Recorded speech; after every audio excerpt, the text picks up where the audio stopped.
Very good morning, students. Now we are going to see the electric potential at any general point due to a dipole. So you can see in this figure that there is a dipole AB and we are considering any point P and finding the potential at that point. So for that we have to find out the distance of this point P from the point A and point B. And we are considering the distance of the point P from the center of the dipole to be r. So from the center the distance is r, and vector r is showing the direction of OP, that is, it is a position vector, and r1 is the distance of point P from minus q charge, while r2 is the distance of point P from the plus q charge. So the net potential at this point P would be the sum of V1 and V2, where V1 is the potential due to minus q charge and V2 is the potential due to plus q charge. So on keeping these values, keeping the value of potential, we know the value of potential is 1 by 4 pi epsilon 0 into q by r, and in this case potential due to V1 is the potential due to minus q charge. So in place of q I can write minus q, and the distance of the minus q charge from the point P is r1, that is why r1 has been kept here.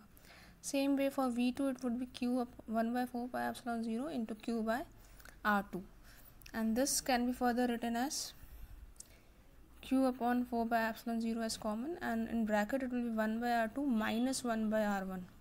We can, because the minus sign is with r1, so we can write it this way.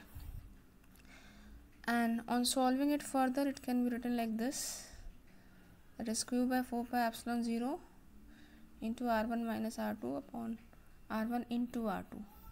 Now we are going to find the relationship between r1 minus r2 in terms of r, and also r1 into r2 again in terms of r, where r is the distance of point P from the center of the dipole. So we are considering that case that when the point P is very far away from the dipole. If point P is very far from this dipole, then we can consider that this r1 minus r2, this r1 minus r2 is approximately equal to AB cos theta. How it has come AB cos theta, let's see. For this we are just dropping a perpendicular line, a line perpendicular from AP on BP, such that it is exactly falling on the end point of PB. If it is so, then what we can say that this distance, this much distance would be equal to this much, that is, this much would be r2, and the left one would be r1 minus r2. So this is how we have written this as r1 minus r2, which is approximately equal to AB cos theta. Again, to understand how it has come, we will again go back to this figure. We can see that, let us consider this to be a point, let this point be T. So we can say that ABT is a right angle triangle. This point of intersection is T. So ABT would be a right angle triangle, and since point O and A are very close, so we can imagine that this angle is also theta. So for this right angle triangle, we can say that this is the hypotenuse, that is AB is the hypotenuse, and r1 minus r2 would be the base. So on using the trigonometric ratio cos theta, we will get base upon hypotenuse, that is r1 minus r2 upon hypotenuse is AB, and so which can be further written as, we can write this as r1 minus r2 can be written approximately equal to AB cos theta, and AB is nothing but 2A cos theta.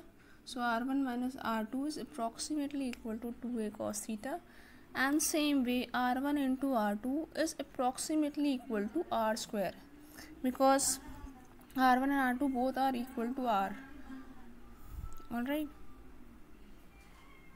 So same way we can write R1 into R2 is approximately equal to R square, because R1 is equal to R2 is equal to R. They are all three are almost equal. So the multiplication of R1 and R2 is nothing but the product of R and R, which will be equal to R square.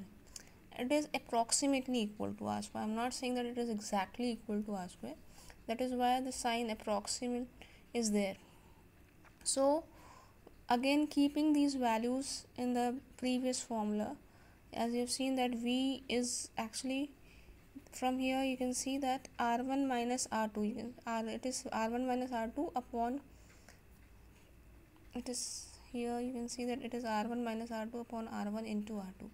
So keeping these values of R1 minus R2 and R1 into R2 in the formula, you will get this expression, Q upon 4 pi epsilon 0 into 2a cos theta upon R square, because R1 minus R2 can be replaced by 2a cos theta and R1 into R2 can be replaced by R square. Now we know that Q into 2a, this Q into 2a is nothing but the dipole moment P, so we can replace it by P. So we are left with 1 by 4 pi epsilon 0 P cos theta upon R square. Again, if we are multiplying above and the below, that is numerator and denominator, by R, so we can get this expression P into R cos theta upon R cube, because we are multiplying both numerator and denominator by R, so that we can write this above expression as the dot product of P and R. So we will be left with 1 by 4 pi epsilon 0 into dot product of P and R upon R cube, and this can be further written like this. You can see that this expression can be further written like this.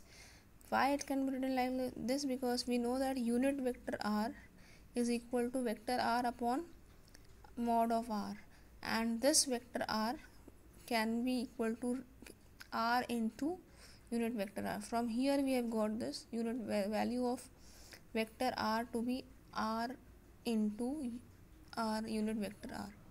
So in place of R I have written R into unit vector R, and this, from here this R, one R will get cancelled, so we will be left with only unit vector R.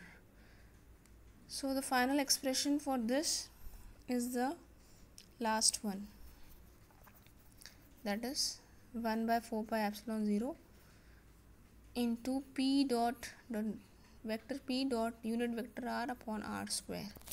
So this is how you will find the potential at any general point of a dipole. Thank you.